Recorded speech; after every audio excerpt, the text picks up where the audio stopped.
Hey guys, Glenn Schwarm here, real estate investor and coach. In the last video, my wife Amber and I went over what we call the 10 Ds of real estate investors. That is the motivated sellers where you can find the best off-market deals. You can watch that video right here, as a matter of fact. I'm going to show you the top 3 motivated sellers to go after, but I'm not going to just show you how to find them because everybody talks about that online. What I'm going to show you is how you can get ahead of everybody else finding those. Be the first one in the door so you're the only one competing for that job, so pay attention. Here we go. Number 1, death.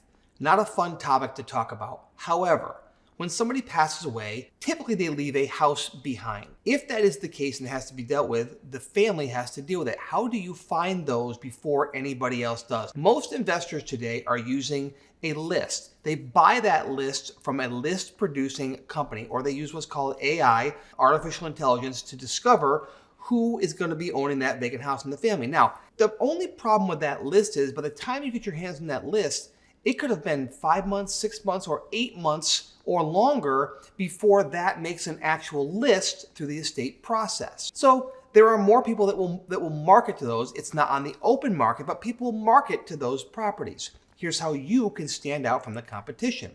Amber and I have done this for years. It's a little bit granular, but stick with me.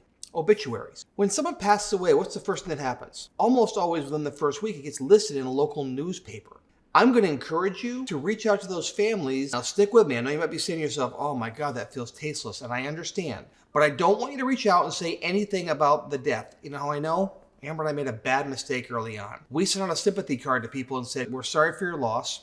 And by the way, if you have real estate, give us a call. We got hate mail. We got a lot of hate mail back. People did not like that in any way, shape, or form. About 5 years ago, I lost my dad, and I started to understand what that would have felt like if I were to see that letter at that time. But what we did do was this.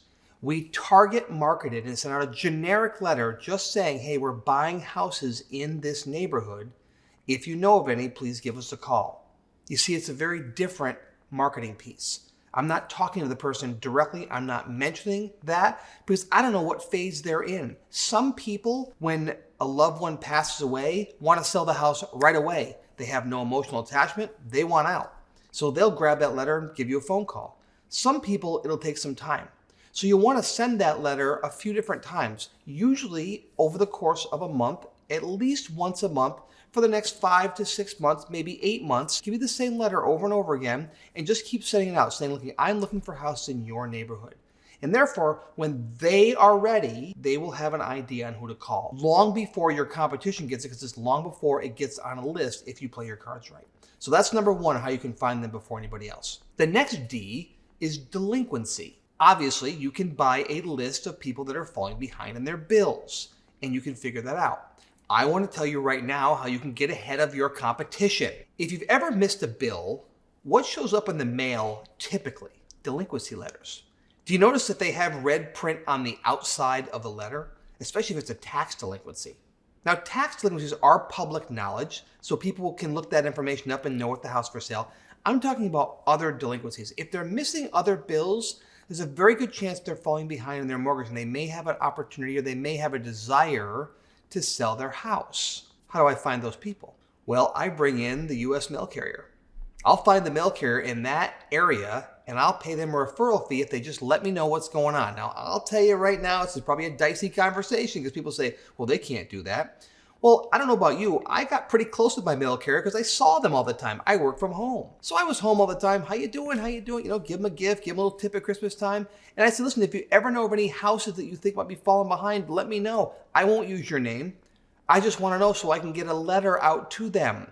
And the same thing happens. You send a letter and saying, look, we're looking for people to buy houses in the area. If you know anybody that's falling behind in bills or might want to sell a house, let us know. And by just simply doing that letter, you can be way ahead of your competition when they give you a call. And the last one I want to tell you about right now is a dilapidated house.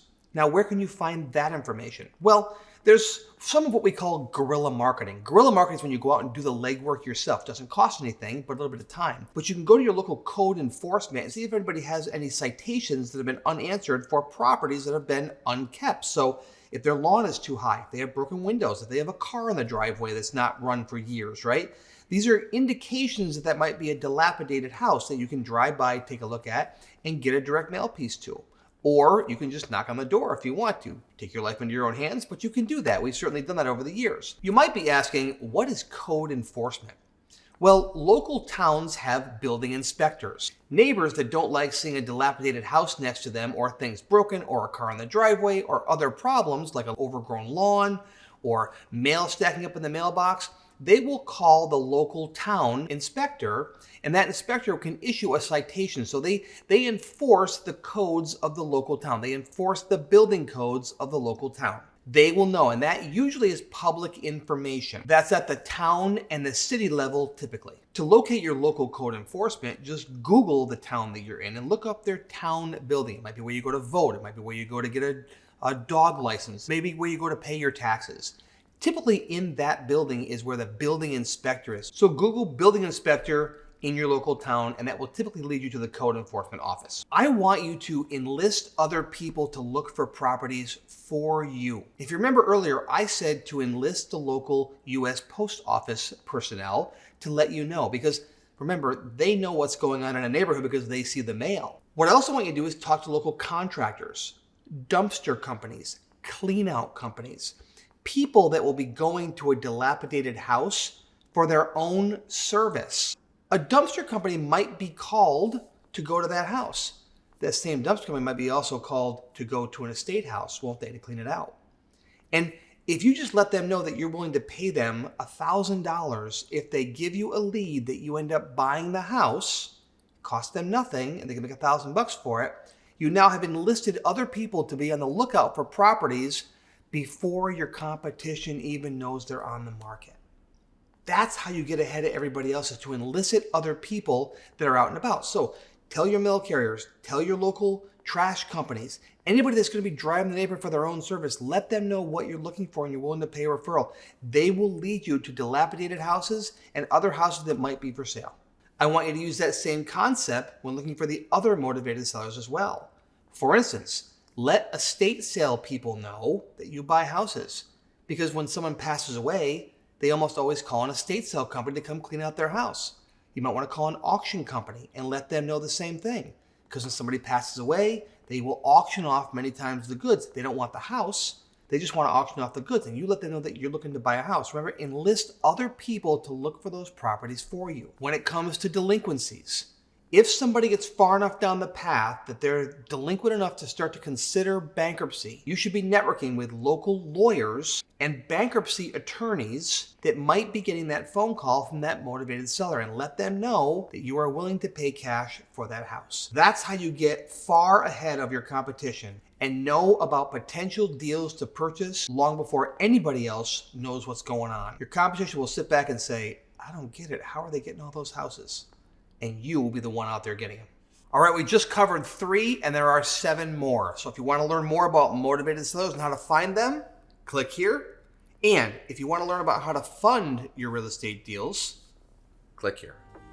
And hey, if you found this helpful today, do me a favor and like and subscribe, and also leave a comment down below. I would love to hear your thoughts on this. And if you have anything you want me to talk about, please put it here in the comments, and we'll go ahead and get a video out to you as well.